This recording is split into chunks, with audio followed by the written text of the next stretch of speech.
រៀបចំធ្វើបបរគ្រឿងណាគ្រឿងមានត្រីជ្រូកជើងមាន់បាទនេះគ្រឿងវាមានប្រហិតមានឆៃពៅមាន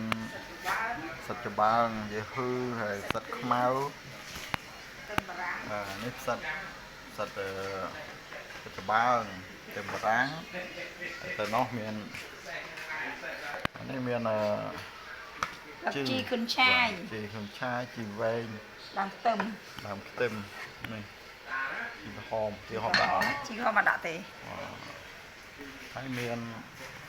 នេះយើងចាំទៅលេងពេលនេះ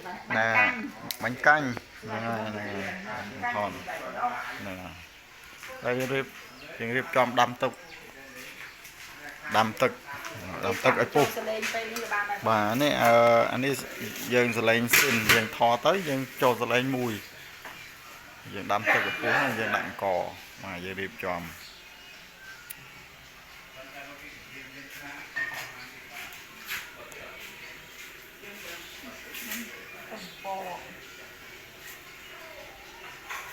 ត្រាំកមកកំប៉ុងអានេះយើងត្រាំវារីក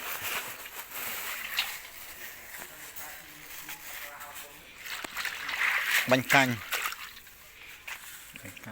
ទុកស្រាប់ដាក់មួយបបរ